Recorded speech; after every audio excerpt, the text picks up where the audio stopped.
कदा मह्यं ददाति सपदान्तिकं वन्देऽहं श्रीगुरो श्रीयुतापदकमलं श्रीगुरुन् वैष्णवांश्च श्रीरूपं साग्रजातं सहगण रघुनाथन्वितं तं सजीवं साद्वैतं सावधूतं परिजनसहितं कृष्णचैतन्यदेवं श्री राधा कृष्ण पादान सहगण ललिता श्री विशाखान्वितांश्च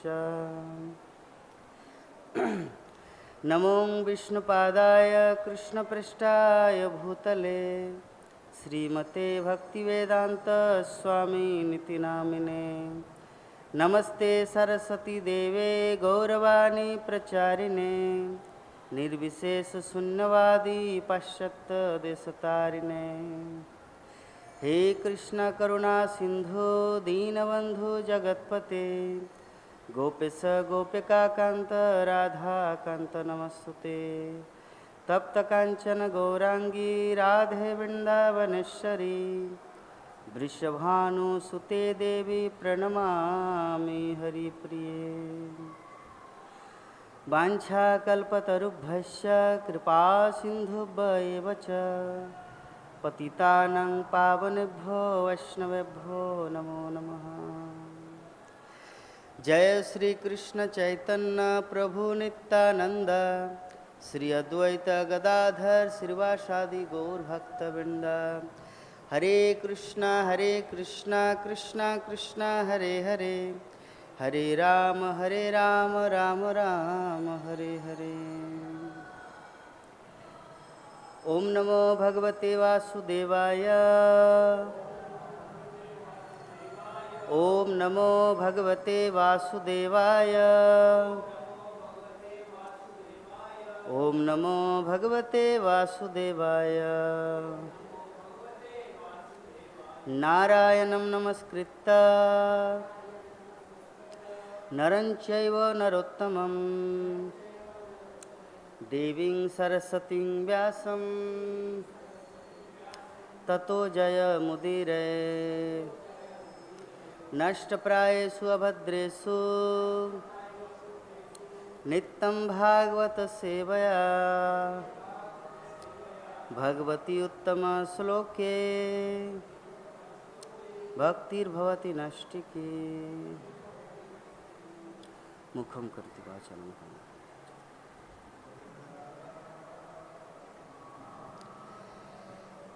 हरे कृष्ण। तो आज हम लोग श्रीमद् भागवत गीता के 12 अध्याय भक्ति योग नामक अध्याय के ऊपर चर्चा करेंगे। श्लोक संख्या 10। श्लोक आप लोग मेरे पीछे पीछे दोहराइए।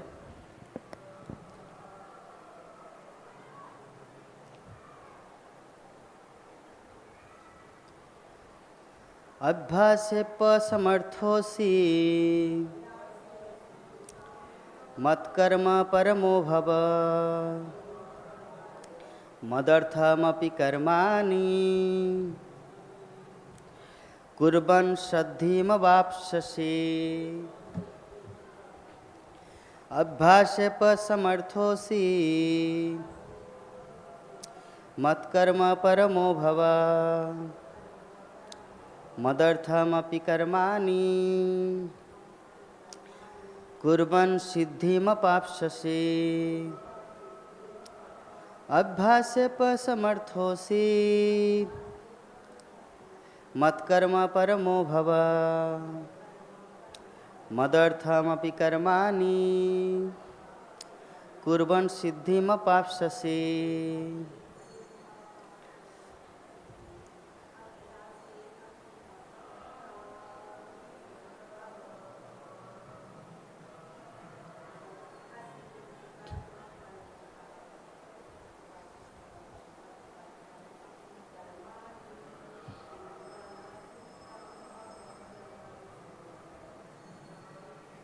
हो गया। अनुवाद और तात्पर्य। His divine grace AC Bhaktivedanta Swami Jagadguru Srila Prabhupada के द्वारा अनुवाद। यदि तुम भक्ति योग के विधि विधानों का भी अभ्यास नहीं कर सकते तो मेरे लिए कर्म करने का प्रयत्न करो, क्योंकि मेरे लिए कर्म करने से तुम पूर्ण अवस्था सिद्धि को प्राप्त होंगे। तो ये भगवान श्री कृष्ण अर्जुन को इस श्लोक के माध्यम से बताना चाह रहे हैं, अगर तुम भक्ति के विधि विधानों का पालन नहीं कर सकते। भक्ति का विधि विधान क्या है? भक्ति का विधि विधान है कठोर नियम। कठोर नियम मतलब ऐसा कठोर नियम नहीं जितना कि प्राचीन काल में ऋषि मुनिगण जिसका हड्डी निकल जाता था, पानी नहीं पी सकते थे, खाना नहीं खा सकते थे, उतना कठोर नियम नहीं है। क्योंकि हम लोग नवम अध्याय में भगवान श्री कृष्ण बोले हैं कि भक्ति कितना सरल है, सुसुखम कर्तुम अव्ययम। ये भक्ति जीवन ऐसा है जो सुखपूर्वक किया जा सकता है, बहुत ही प्लेजिंग हुआ है, बहुत ही सुंदर पूर्वक, सुखपूर्वक। तो फिर भी भगवान चाहते हैं कि कोई भी उनसे दूर न जाए, कोई भी उनसे दूर न जाए, इसलिए जेन के न प्रकार है ना भगवान श्री कृष्ण से कनेक्टेड रहे। इसलिए वो धीरे धीरे ये जो प्रथम चालू हुआ है जो अध्याय, थोड़ा सा हम लोग समझ जाते। पहले अध्याय अर्जुन ने प्रश्न किया था कि जो आपकी सेवा में सदैव तत्पर रहते हैं या जो अव्यक्त निर्विशेष ब्रह्म की पूजा करते हैं, इन दोनों में से किसे अधिक पूर्ण सिद्ध माना चाहिए? एक है निराकार, एक है साकार। तो साकार में कौन आते हैं? भगवान श्री कृष्ण, विष्णु, राम, भगवान के जो साकार विग्रह। और निराकार में भगवान नहीं होते, निराकार जो है ना भगवान की ज्योति है, ब्रह्म ज्योति। तो जो व्यक्ति भक्ति में उतने बढ़े चढ़े नहीं हैं वो निराकार ब्रह्म में ही फंस जाते हैं। लेकिन अर्जुन को ये चीज़ पता था कि भगवान साकार वही सर्वश्रेष्ठ है, फिर भी जगतवासी के कल्याण के लिए, हम सब के कल्याण के लिए उन्होंने ये निराकार के बारे में भी पूछा कि आपके मत अनुसार निराकार श्रेष्ठ है या साकार श्रेष्ठ है?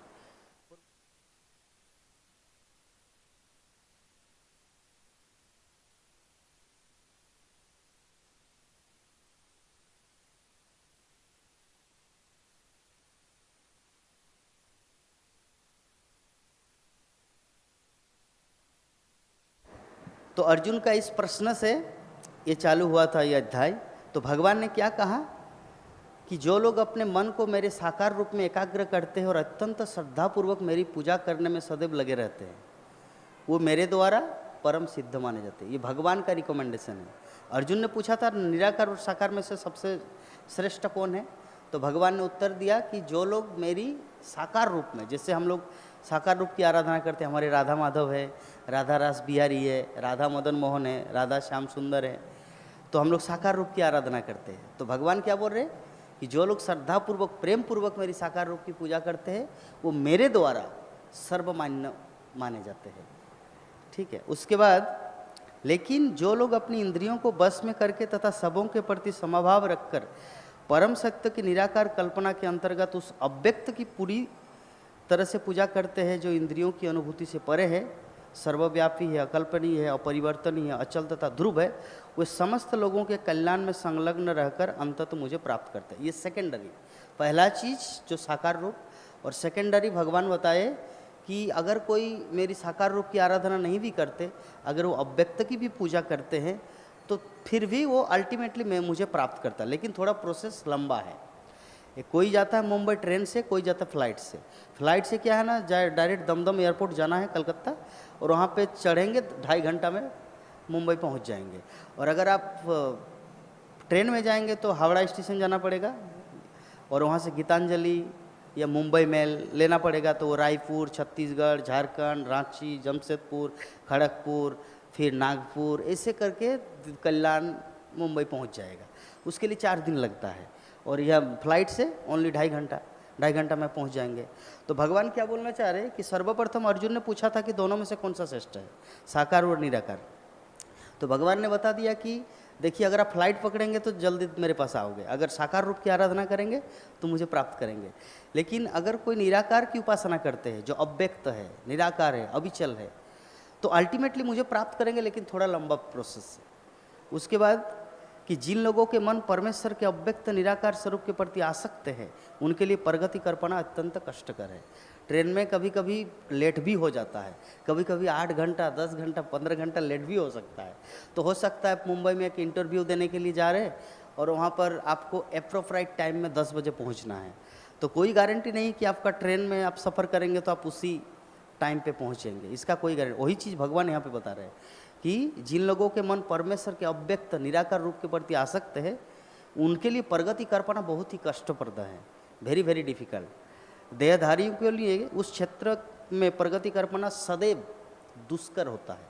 दुष्कर मतलब, दुष्कर शब्द का अर्थ होता है असंभव, जो संभव से परे है।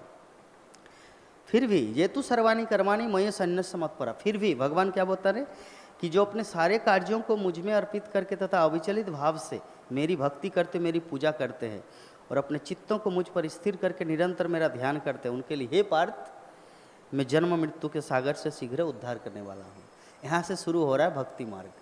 ये जो भक्ति योग है, ये जो अध्याय का नाम है भक्ति योग, भगवान यहाँ से बता रहे भक्ति योग की महिमा।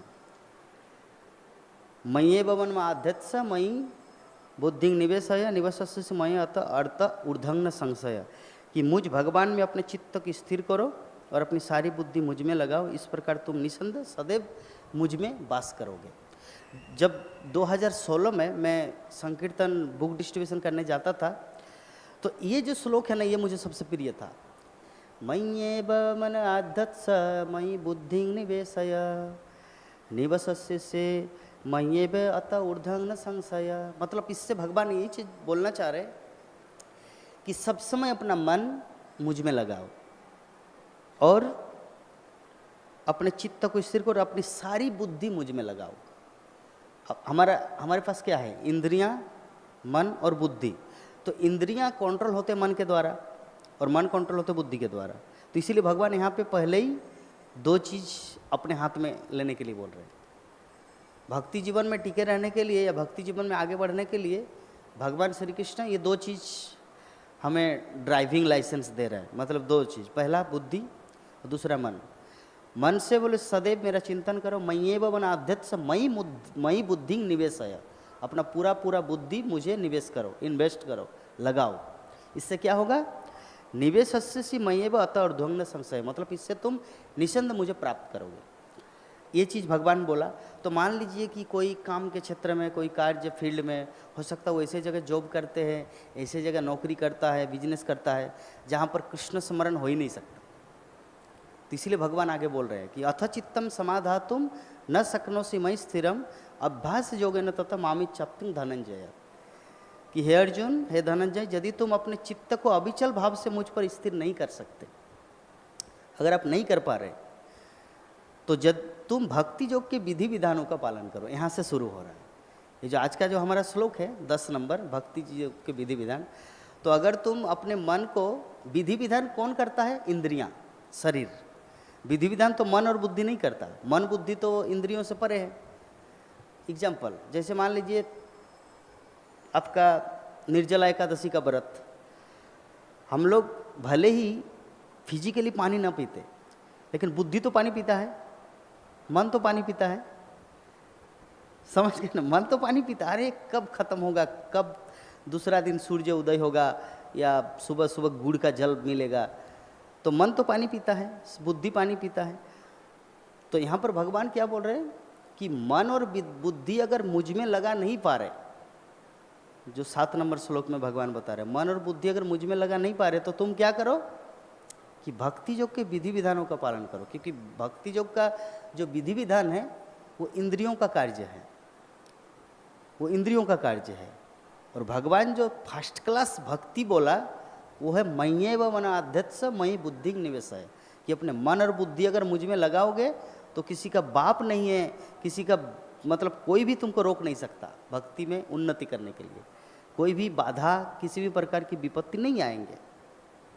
लेकिन वो सबके लिए संभव होता नहीं। जैसे मैंने एग्जांपल दिया कि कोई ऐसे परिवेश, ऐसे बिजनेस फील्ड, ऐसे कॉरपोरेट दुनिया, वहाँ पे कृष्ण स्मरण होना डिफिकल्ट है। तो उसके लिए क्या करना है? भगवान बोलते अथ चित्तं समाधातुं,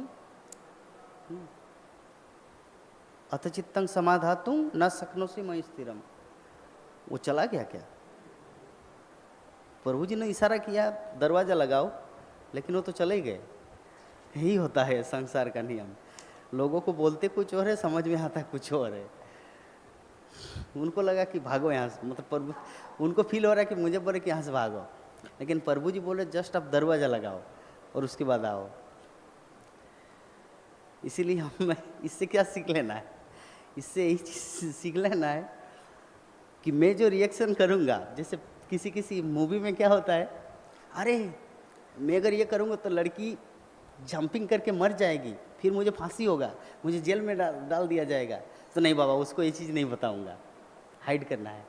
तो इसीलिए कुछ कुछ क्षेत्र में एक्शन से पहले रिएक्शन देखना है, विजुलाइज करना है, ये मैं करूँ तो इसका रिएक्शन कैसे आएगा। प्रभु जी ने बोला ये, उनको समझ में आया कि भागो यहाँ से। तो जो भी है, तो अथ चित्तं समाधातुं, कि हे धनंजय, अगर अपने चित्त को, मतलब अगर हम लोग अपने हृदय को, मन को, बुद्धि को अगर कृष्ण में नहीं लगा पा रहे, भगवान की भक्ति में, भगवान के नाम संकीर्तन में नहीं लगा पा रहे, तो क्या करना है कि तुम भक्ति योग के विधि विधानों का पालन करो, क्योंकि भक्ति के विधि विधान शरीर और इंद्रियों का काम है। विधि विधान तो शरीर का काम है, आपको मंगल आरती उठने को मन नहीं करेगा, लेकिन आपको आना है, तो शरीर का काम है, वो तो मन का, बुद्धि का नहीं है। मन तो मोबाइल से भी देख सकता है, लेकिन प्रैक्टिकली तो करना पड़ता है। तो जो भी है, तो इस प्रकार तुम मुझे प्राप्त करने की चाह उत्पन्न करो। चाह मतलब अटैचमेंट, अटैचमेंट अल्टीमेटली भगवान, ये भगवत गीता में अर्जुन के माध्यम से संसार के जीवों को ही शिक्षा देना चाह रहे। आप लोग ऐसी जगह बैठे हैं ना, मेरा पूरा जो गला है ना ऐसे करके मुझे रखना पड़ा, मुझे सीधा ऐसे देखना चाहिए। खैर,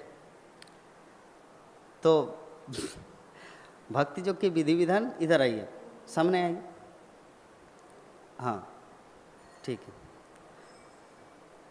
प्रभु जी का वो ध्रुवलोक है, वो फिक्स है, सब कुछ प्रलय हो जाएगा, लेकिन ध्रुवलोक अचल है। भगवान ने वैसा ध्रुवलोक का स्थान ही दिया है कि हे ध्रुव, मैं तुमको ऐसा लोक प्रदान करूंगा कि ब्रह्मलोक, पाताल लोक, सब कुछ ब्रह्मांड 14 भवन प्रलय हो जाएगा, लेकिन तुम्हारा वो लोक यद्यपि है भौतिक जगत में, लेकिन है वैकुंठ। तो ऐसे प्रभु जी का ध्रुवलोक है वो। तो भक्ति के विधि विधानों का पालन करना है। तो भक्ति के विधि विधान को हम लोग कैसे पालन करेंगे? भक्ति का विधि विधान हम लोग कैसे समझेंगे कि भक्ति का विधि क्या है, भक्ति का विधान कैसा है? हम लोग अपने मन से तो भक्ति का विधि विधान नहीं, जल्पना कल्पना के द्वारा नियम नहीं बना सकते। जैसे श्रील प्रभुपाद एग्जाम्पल देते हैं कि अगर आपको कहीं पर कुछ चिट्ठी भेजना है, तो एक रिकमेंडेड बॉक्स है पोस्ट ऑफिस का, लाल डब्बा, आप लिख के अपना एड्रेस, फ्रॉम कहाँ से, टू कहाँ जाना है, वो किसी का नाम से आपने लेटर लिखा और लाल बक्से में डाल दिया, वो यथा समय अपने गंतव्य तक पहुंच जाएगा। क्यों? क्योंकि रिकमेंडेड है, वो सरकार द्वारा संचालित होता है, पियोन, पोस्ट मास्टर के द्वारा वो संचालित है। परंतु अगर आप अपने मन से बोलेंगे, अरे मेरे घर में भी एक लाल बक्सा है, चलो उसको भी थोड़ा छेद करते और चिट्ठी लेके उसमें डाल देते, वो कभी जाएगा? आप कितना भी मन में सोचे, कितना भी मन में सोचे, कितना भी, कभी नहीं जाएगा, वो बस वहीं पर पड़ा रहेगा। श्रील भक्ति सिद्धांत सरस्वती ठाकुर एक दूसरा एग्जाम्पल देते हैं।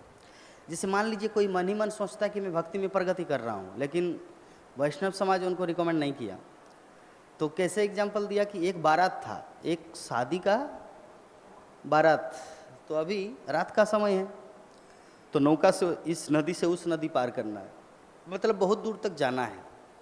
उसके बाद वो उनके लड़के के ससुराल पहुंचेंगे।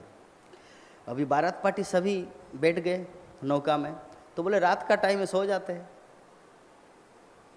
नौका में सभी सो गए, पूरा घड़र पिट रहे, पूरा एकदम ढकार मार रहे, पूरा खाए हैं ना, बारात मतलब शादी पार्टी में पूरा फुचका, गलगप्पा, समोसा, ये सब पूरा खाए हैं। अभी खाने के बाद व्यक्ति को नींद आता है, साधारण पानी का, ऐसे में सबका नींद आता है खाने के बाद, लेकिन थोड़ा जो बुद्धिमान भक्त होता है वो थोड़ा चालाक होते हैं, थोड़ा एक दो माला जप कर लेते छत के ऊपर, लेकिन वो जो खाना मीन सोना, खाना सोना, बस यही उनका जीवन है। तो लोग क्या किया, सभी सो गए, और जो ड्राइवर जो था, मतलब जो चलाने वाला नाविक, वो भी शराब के नशे में था। शादी पार्टी है ना, अरे कौन है रे, मतलब वो भी शादी पार्टी में शराब के नशे में चूर है। तो उनका काम क्या है, अपना काम करना, और उन लोगों का काम क्या है, खाना के बाद सोना। बुद्धि का तो कोई उपयोग हो नहीं रहा है कि वहाँ पे जो रस्सी था वो खींचना है। भाई किसी भी नौका में तो एक रस्सी लगा के वो तो गाड़ दिया जाता ना मिट्टी में, तब तो नौका आगे चलेगा। सारा रात पूरा खींचा, अपना नाव चलाया सारा रात, पूरी रात। भोर बेला हो गया, प्रातकालीन, सूर्य उदय होने का चांस है। अरे कहाँ है हम लोग, वहीं पर पड़ा है, जहाँ था वहीं पर पड़ा है। काम तो किया पूरा, सारी रात वो लोग नौका चलाए, परंतु दुर्भाग्य इस बात का, नौका चला नहीं। नौका क्यों नहीं चला, क्योंकि बुद्धि का प्रयोग नहीं किया गया। तो इससे पता चलता है यहाँ पे जो भगवान बोल रहे कि अगर तुम अपना चित्त, अपना मन मुझ में नहीं लगा पा रहे हो, तो भक्ति के विधि और विधानों का पालन करो। तो अभी हम लोग समझ गए, ठीक है, भक्ति के विधि विधानों का पालन करते हैं, लेकिन भक्ति के विधि विधान क्या है? जो एग्जाम्पल दिया वो डाकघर का पोस्ट बॉक्स की तरह, मतलब हमारे आचार्यों ने या हमारे गुरुवर्ग ने जो विधि विधान दिए हैं, गुरुमुख पद्म वाक्य चित्ते ते कोरिया एक को, ये मैं हर क्लास में बोलता हूँ, क्योंकि यही है सार। आर ना करी हो मने आशा, श्री गुरु चरणे रति ऐसे उत्तम गति, जे प्रसादे पूरे सर्व आशा। जिसकी प्रसाद से, जिसकी कृपा से सर्व आशा। हमारे जीवन की आशा क्या है? हमारे जीवन का आशा यही है कि हम लोग भगवान को भूल चुके हैं और उनको भूल के इस जगत में आ चुके हैं, और यहाँ पे इस फॉरेन कंट्री में अपना अपना संबंध जोड़ लिए। कोई किसी की माँ, कोई किसी की पत्नी, किसी का बच्चा, किसी का बाप, किसी का जीजाजी, किसी का साला, बस यही रिलेशन चल रहा है। लेकिन आत्मा का तो ये सब कोई रिलेशन है नहीं। वो तो भगवान का शुद्ध सच्चिदानंद रूप है। जैसे भगवान सच्चिदानंद है, विभू चैतन्य, और आत्मा अनुचैतन्य है, लेकिन वो अपना स्वरूप को भूल गए हैं। तो स्वरूप को पुनः रिवाइव करने के लिए ये भक्ति के विधि विधान है। ये भगवत गीता है। भगवत गीता क्या है? श्रील प्रभुपाद बोले हैं, भगवत गीता का संक्षिप्त definition, the science of self realisation. Bhagavad Gita का मतलब होता है आत्म साक्षात्कार का विज्ञान। तो उसमें श्रील प्रभुपाद एक श्लोक के तात्पर्य में लिखते हैं कि अगर हमें जीवन में अपने स्वरूप को जानना है तो कहाँ जाना है? वो श्लोक है ना, तद विद्धि परिपातेन परिप्रश्नेन सेवया उपदेक्षन्ते ते ज्ञानम ज्ञानिनस तत्तदर्शिना। अगर तुमको सत्य के बारे में जानना है, भगवान को जानना है, अपने आप को जानना है, तो तुमको गुरु के पास जाना होगा। गुरु कौन है? किवा विप्रो किवा न्यासी शूद्रो के ने नोय जय कृष्ण तत्ववेत्ता सही गुरु है। चाहे वो चंडाल हो, ब्राह्मण हो, बनर्जी हो, चटर्जी हो, या शूद्र हो, या कुछ भी हो, अगर वो कृष्ण के बारे में जानता तो गुरु है। तो भगवत गीता में भगवान क्या बोलते हैं? अगर तुमको सत्य के बारे में जानना है तो तुमको उस गुरु के पास जाना होगा। क्यों? क्योंकि गुरु ने सत्य का दर्शन किया है। ज्ञानिनस तत्तदर्शिना, उन्होंने सत्य का दर्शन किया है, तुमको भी दिखा सकते। तो हमें क्या करना है? भक्ति के विधि विधानों का पहला आदो श्रद्धा, तत् साधु संग, फिर भजन क्रिया, अनर्थ निवृत्ति। तो इस प्रकार भक्ति रसामृत सिंधु में श्रील रूप गोस्वामी भक्ति की अलग अलग स्टेप दिया है। तो शुरुआत कहाँ से है? आदो श्रद्धा, मतलब पहले श्रद्धा, कि श्रद्धा जन्म लेगा, फेथ होगा भगवान के प्रति, फिर तथा साधु संग, फिर साधु संग करेंगे। जैसे आप लोग यहाँ पर बैठे हुए, एग्जाम्पल, सबके पास मोबाइल है, बड़ा बड़ा मोबाइल है, सबके घर में लैपटॉप है, टीवी है, वहाँ भी प्रवचन होता है, लैपटॉप में भी प्रवचन होगा, यूट्यूब खोलेंगे तो। लेकिन फिर भी आप लोग यहाँ पर क्यों आए? क्योंकि आचार्य ने बोला है अत साधु संग, पहले आदो श्रद्धा फिर तत साधु संग। क्योंकि ये विधि से नहीं जाएंगे तो आप डेस्टिनेशन को प्राप्त नहीं करेंगे। जैसे आप अपने मन के द्वारा अगर बॉक्स में चिट्ठी डालेंगे तो चिट्ठी कहीं नहीं पहुँचेगा, लेकिन पोस्ट ऑफिस के द्वारा जो रिकमेंडेड, भारत सरकार द्वारा रिकमेंडेड है, उसमें चिट्ठी डालेंगे तो गंतव्य तक पहुंचेगा। तो जब हमारे आचार्य वर्ग बोले हैं कि हमें साधु संघ करना है, तो साधु संघ का मतलब क्या है? श्रील प्रभुपाद बोले साधु संघ का अर्थ होता है एसोसिएशन ऑफ स्पिरिचुअल नॉलेज। आध्यात्मिक ज्ञान का संघ ही साधु संघ कहलाता है। एक बार क्या हुआ, लॉस एंजलिस में कुछ डिवोटी फिल्म देखने के लिए चले गए, 8-10 भक्त ब्रह्मचारी। फिल्म देखने के बाद आए, श्रील प्रभुपाद ने पूछा कहाँ गए थे? बोले फिल्म देखने। बोले कि क्यों? बोले हम लोग तो साधु संघ में हैं। एक साथ वो लोग गए थे, साधु सब साधु साधु सा, कोई असत नहीं था, सभी साधु थे, ब्रह्मचारी थे, फिल्म देखने गए थे। तो बोले कि इसको साधु संघ नहीं कहा जाता है, जो फिजिकली साधु साधु का संघ। साधु संघ का अर्थ होता है एसोसिएशन ऑफ स्पिरिचुअल नॉलेज, आध्यात्मिक ज्ञान का संघ साधु संघ कहलाता है। तो हमें चीज़ को समझना है, तो जैसे आप लोग चीज़ को समझे और यहाँ पे भगवत कथा सुनने के लिए आए, और ये होता है हमारे आचार्यों का दिग्दर्शन। तो भगवान क्या बोल रहे कि अगर तुम डायरेक्टली अपने मन और बुद्धि को मुझ में नहीं लगा पा रहे, तो विधि विधानों का पालन करो। और विधि विधान क्या है वो समझ गए जो हमारे आचार्यों ने बोला। देखिए ये टॉपिक में बार बार इसीलिए उच्चार, क्योंकि ये हमारा चाबी है भक्ति जीवन में प्रगति करने का। आप 2 दिन साधु संग मत कीजिए, आप सब कुछ भूल जाएंगे, एवरीथिंग, सब कुछ फिनिश हो जाएगा। आप थाईलैंड जाइए अकेले जाइए, फिर कितना माला जप कर रहे आप देखते हैं। या कहीं घूमने जाइए अकेले, किसी जो केरल में क्या है, जो अरे बीच है ना, समुद्र का बीच, क्या है जगह का नाम? गोकर्णा है, गोवा है, ये सब बीच में जाइए और कितना 16 माला जप करते हैं, 5 माला जप आप दिखाइए, 16 माला जप कर, मतलब दिमाग खराब हो जाएगा आपका। क्योंकि हमारा मन पता नहीं वही कितने जीवन में 84 लाख जीव जीवनी में वही से भ्रमण करते आए हैं। हम लोग जितना कुछ कर पा रहे भक्ति जीवन में, तो साधु संघ का कृपा है। हमारा अपना कुछ क्वालिटी नहीं है, क्योंकि हम लोग सिद्ध पुरुष है नहीं। लेकिन इसका मतलब ये मैं डिमोटिवेट भी नहीं करना चाह रहा हूँ कि हम लोग सिद्ध पुरुष नहीं बनेंगे। मेरे बोलने का अर्थ है कि हमारे जो प्रेजेंट स्टेटस है ना, वो सिद्ध पुरुष नहीं है।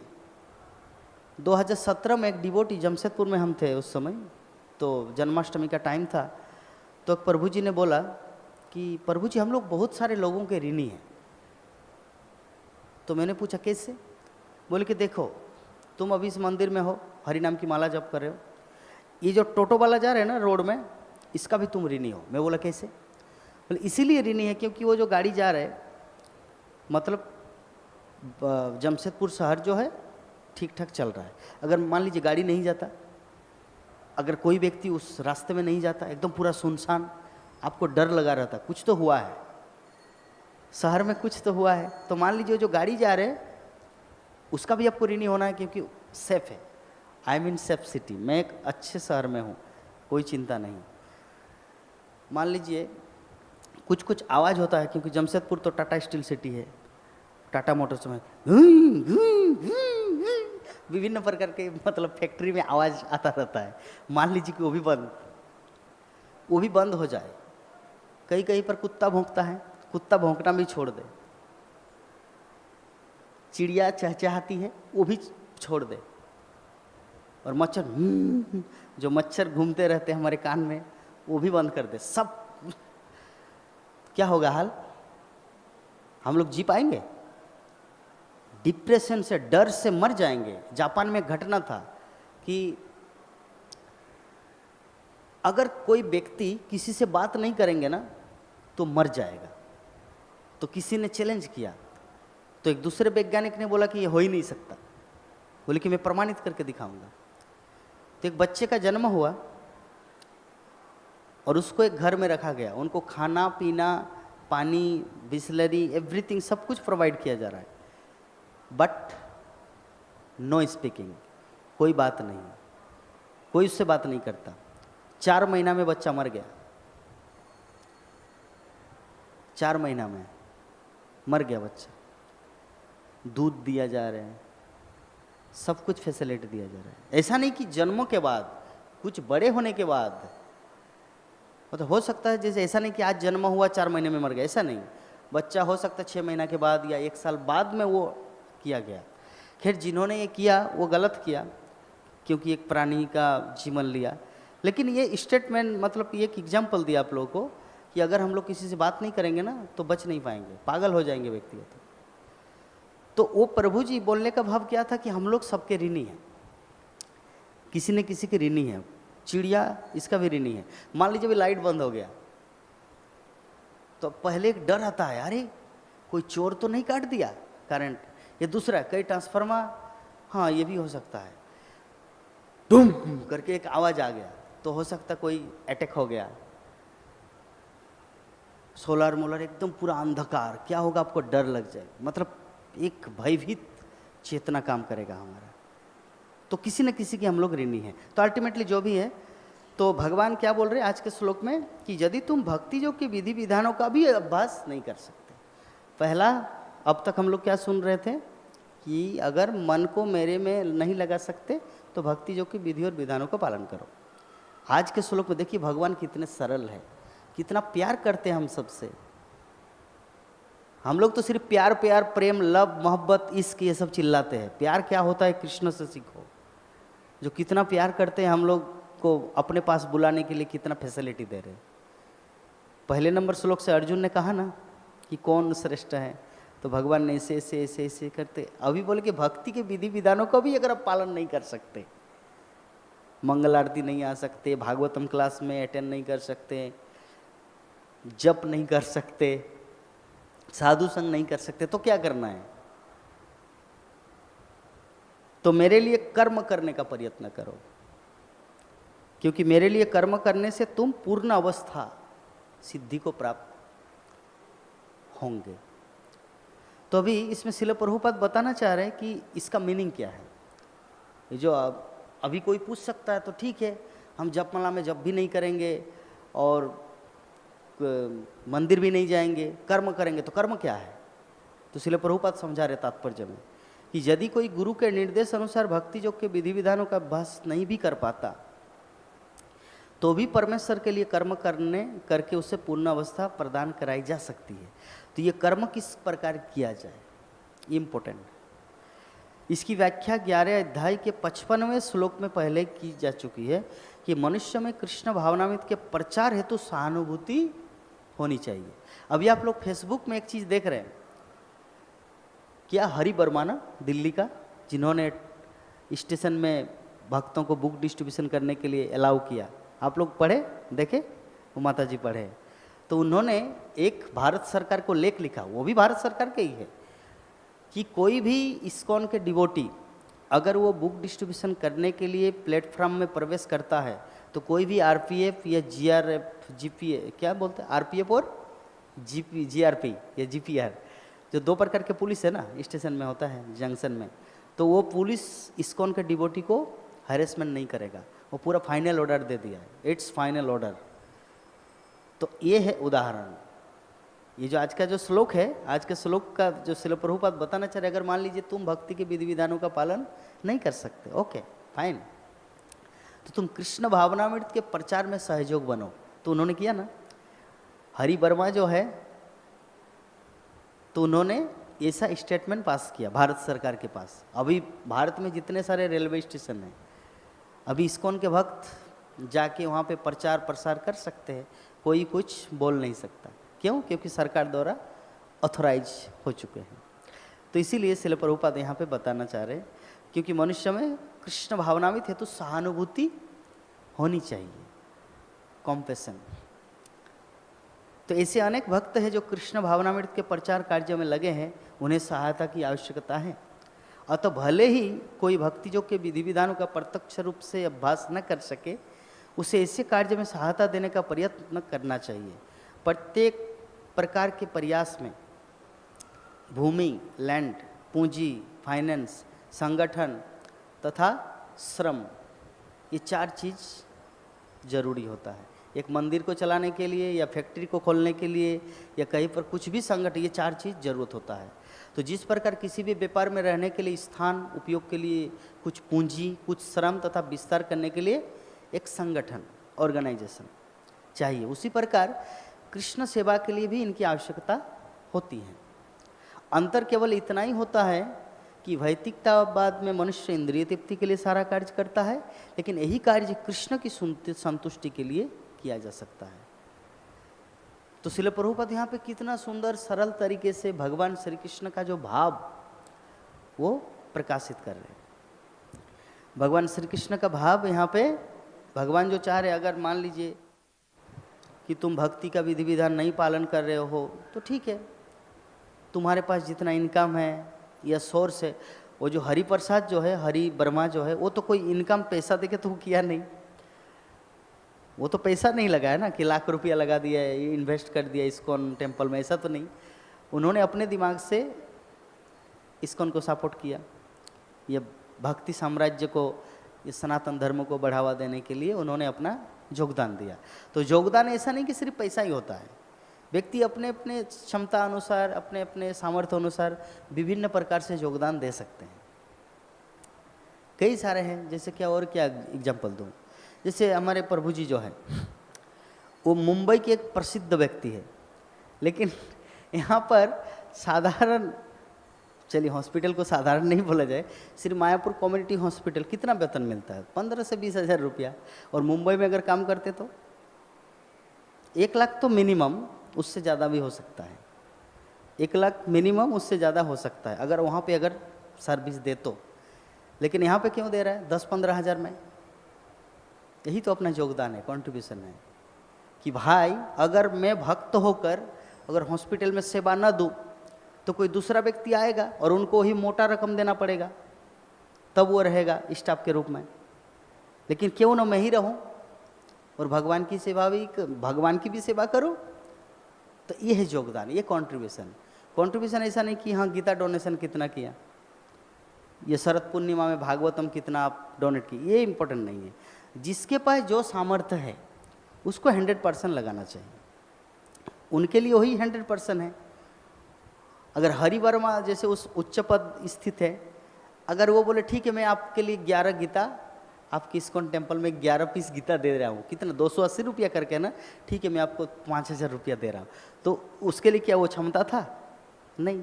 तो अपनी क्षमता का उन्होंने 100% उपयोग किए। तो ऐसे प्रत्येक भक्त के जीवन में या प्रत्येक मनुष्य को, या मनुष्य ही नहीं, हम लोग जानते हैं ना समुद्र मंथन नहीं, राम सेतु बनने के टाइम गिलहरी, वो तो मनुष्य नहीं था, वो कैसे भगवान की सेवा किया था? जाके स्नान करते थे, फिर बालू में अपने आप को लपेटते थे और बालू मतलब सेतु बनने के लिए, पुल बनाने के लिए वहाँ पे जाके झाड़ देते थे। उससे क्या सेतु बनेगा कभी? वो पूरा दिन, पूरा उनका पूरा वंशधर भी आएगा ना गिलहरी का, फिर भी समुद्र सेतु नहीं बन पाएगा।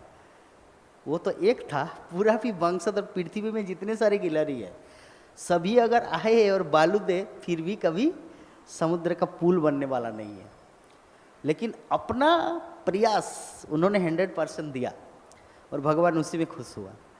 तो भगवान श्री कृष्ण, मेरे गुरु महाराज एक चीज़ बोलते थे, भक्ति चारू स्वामी गुरु महाराज, आप भगवान को कितना दे रहे वो नहीं देखते, आप कितना अपने मतलब छुपा के रख रहे वो देखते हैं। सनातन गोस्वामी के प्रसंग में हम लोग जानते हैं कि जब सनातन गोस्वामी वृंदावन धाम जा रहे थे एक असिस्टेंट को साथ लेकर, तो उनके पास कितना स्वर्ण मोहर था? 8। तो 8 में से जिस ढाबा में वो लोग रुके थे, अब ढाबा ही बोला जाएगा कि अभी तो ढाबा नाम है, पहले कोई दूसरा नाम था प्राचीन काल में, तो उसे ढाबा ही मान लीजिए। तो ढाबा में जहाँ पे रुके थे, जो और गेस्ट हाउस भी सुविधा होता है और खाने के लिए भी प्रबंध, तो खैर वो तो कुछ चावल वगैरह लेके सनातन गोस्वामी खुद रसोई करके खा पी के रात को सो गए।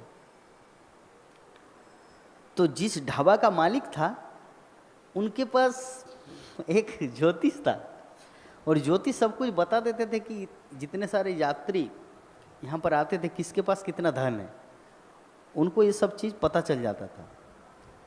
तो उन्होंने देखा कि ये जो सनातन गोस्वामी हैं, दबीर खास, ये साकर मल्लिक, इनके साकर मल्लिक, इनके पास 8 स्वर्ण मोहर है।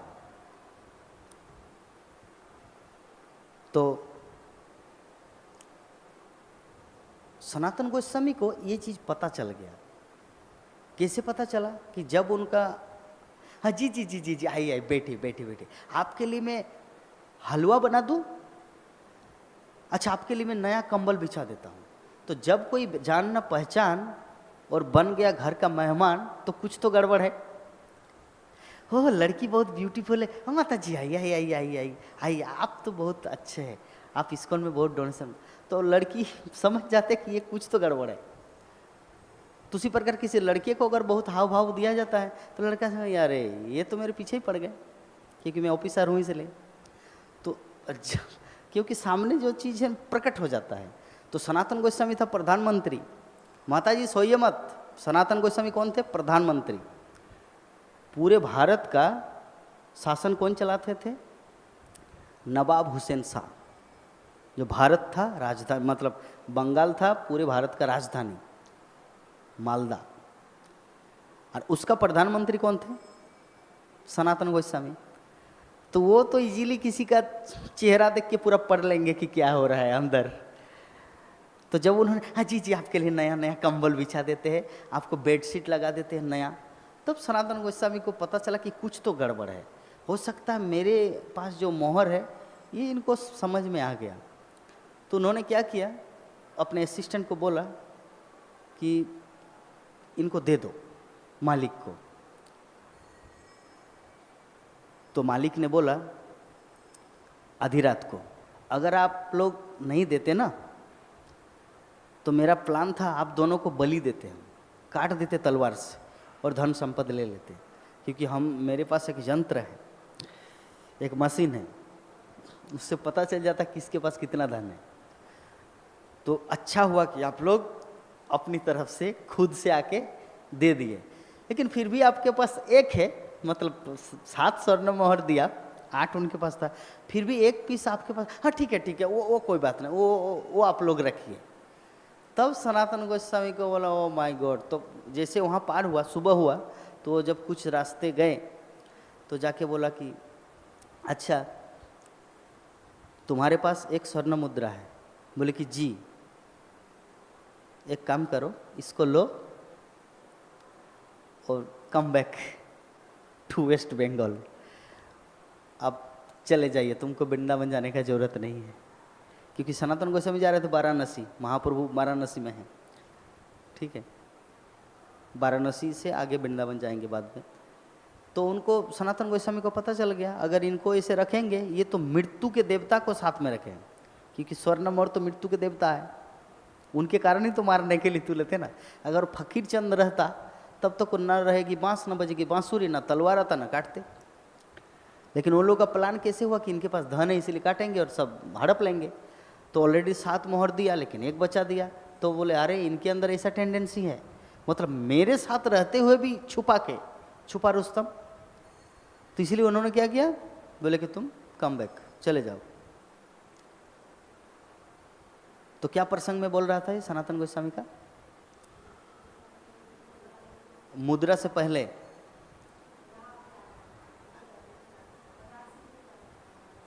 नहीं, उससे पहले मैं ये घटना क्यों बोला? गुरु महाराज बोले थे कि आप कितना डोनेशन दे रहे हैं वो भगवान नहीं देखते, कि आप कितना अपने पास रख रहे वो देखते हैं। तो सनातन गोस्वामी ने देखा ये 7 मोहर दिया, ये इम्पोर्टेंट नहीं, ये एक क्यों रखा, मतलब इनके अंदर कपट है, तो इनको मेरे साथ रहने की इनके पास वो योग्यता नहीं है, महाप्रभु से मिलने की योग्यता इनके पास नहीं है, धन संपत्ति में लालच है, तो गो बैक। तो उसको भेज दिया।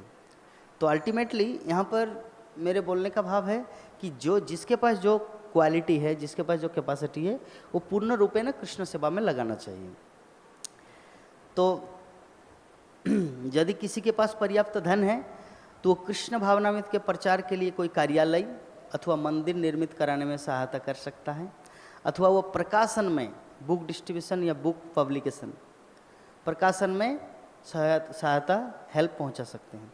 कर्म के विविध क्षेत्र है और मनुष्य को ऐसे कर्मों में रुचि लेनी चाहिए।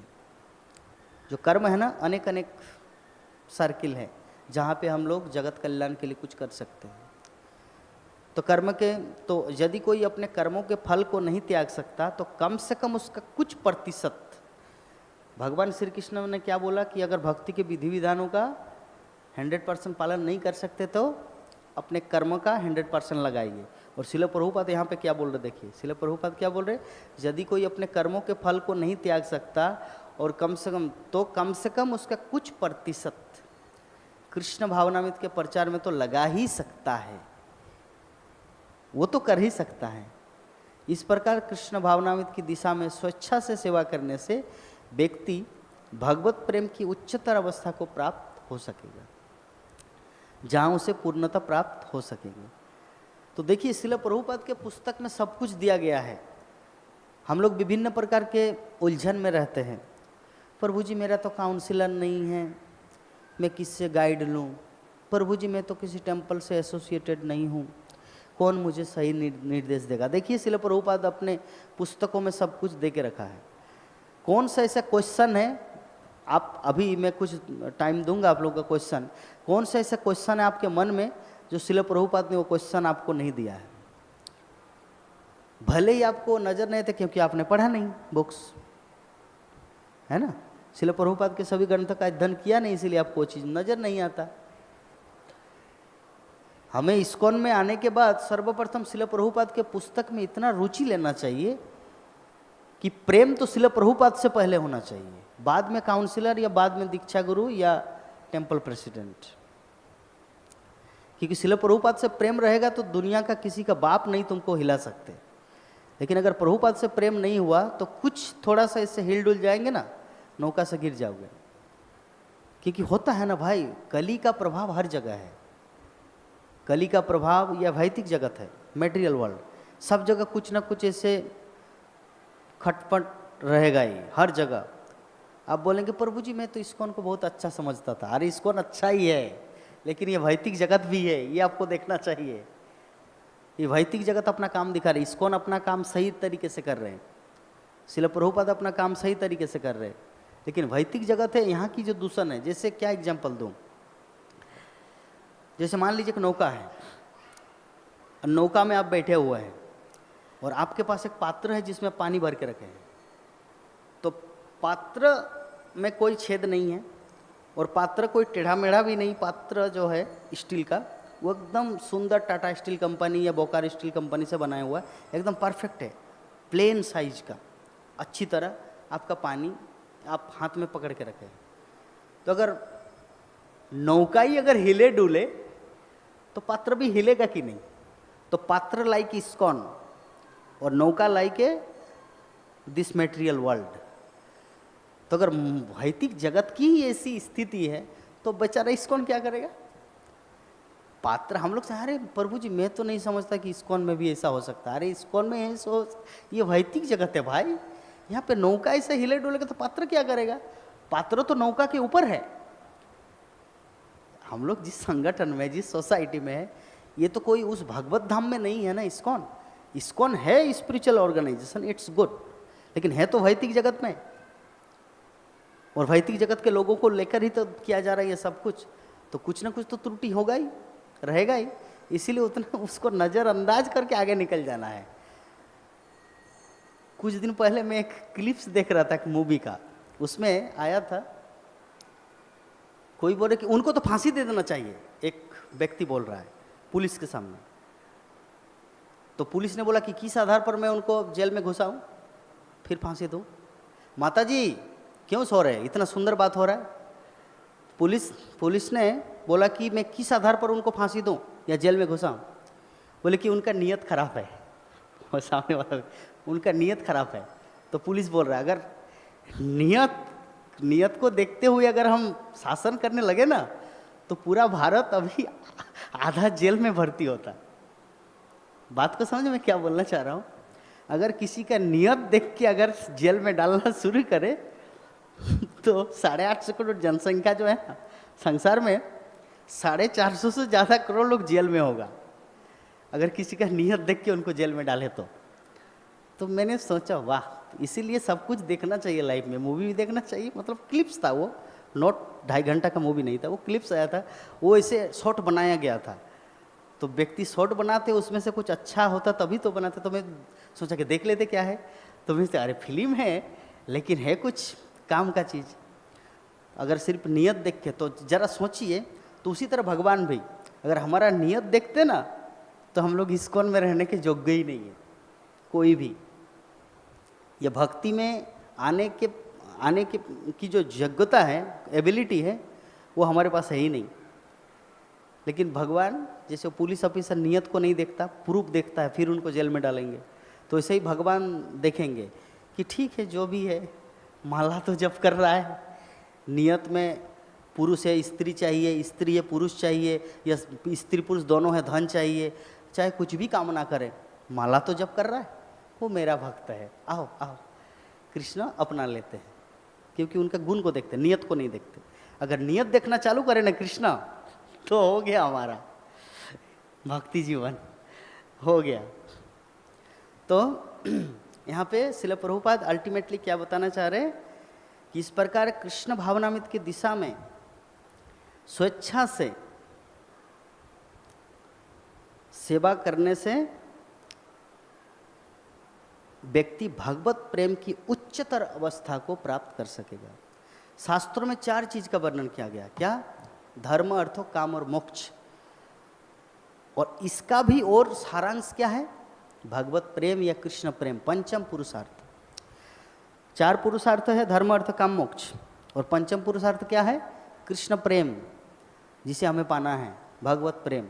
तो श्रील प्रभुपाद यहाँ पे बता रहे हैं भगवत प्रेम कैसे प्राप्त होगा, कि इस प्रकार जो भगवत गीता में जो गाइडलाइन भगवान ने दिया है, अगर कोई इस प्रकार अपने जीवन को ढालता है, अपने लाइफ को, तो स्वेच्छा से सेवा करने से व्यक्ति भगवत प्रेम के उच्चतर अवस्था को प्राप्त हो सकेगा। उच्चतर, सबसे टॉप मोस्ट है भगवत प्रेम, जो है ना सबसे टॉप मोस्ट है, जहाँ उसे पूर्णता प्राप्त हो सकेगी। ये हमारे जीवन की पूर्णता, परफेक्शन ऑफ लाइफ।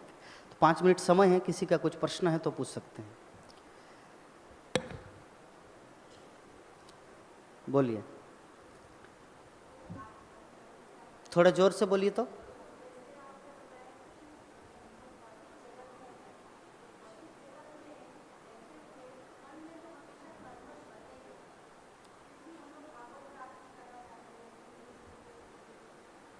माता जी आप लोग क्यों जा रहे हैं? अभी तो 8:30 बजा नहीं, क्लास तो खत्म हुआ नहीं।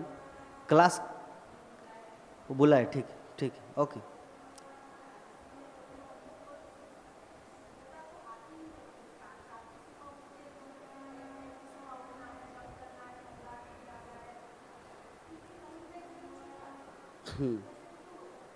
मतलब आप शुद्धता की बात कर रहे हैं कि हम चाहते हैं कि शुद्धता का प्रयास करते हैं कि मेरे जीवन का प्रेम का केंद्र बिंदु एकमात्र कृष्ण बने रहे, उसमें आगे पीछे कोई बैकग्राउंड में ना आए। लेकिन कुछ कुछ ऐसे बैकग्राउंड आ जाते हैं कि गंदा, कलमस, मतलब ऐसे आ जाता है, यही आपके बोलने का भाव है। तो ये देखिए, मैं वही चीज़ एग्जांपल दिया ना, क्योंकि जैसे पानी में जो सेवला होता है, उनको जब तक ऐसे दूर करते रहेंगे तब तक दूर रहेंगे। जैसे थोड़ा हाथ उठाएगा फिर से गंदा भर जाएगा। इसीलिए नित्यम भागवत से भगवती उत्तम श्लोके भक्ति भवती नष्ट, नष्ट प्रायसु अभद्रेसु। अभद्र, आप जिसकी बात करें वो अभद्र है, गंदा चीज़। तो नष्ट प्रायसु अभद्रेसु नित्यम भागवत से। अगर रोज ऐसे हम लोग भगवत कथा आलोचना करेंगे, डिस्कस करेंगे, तो नित्यम भागवत में तो क्या होगा? भगवती उत्तम श्लोके भक्ति भवती नैष्टिक। तो एक दिन हम लोग वो नैष्टिक, प्योर, जैसे निष्ठिक ब्रह्मचारी, तो नैष्टिक अवस्था को प्राप्त करेंगे, भगवान की शुद्ध अवस्था को। ठीक है, और कुछ क्वेश्चन नहीं है आपका? जय भगवद गीता ग्रंथराज श्रीमद्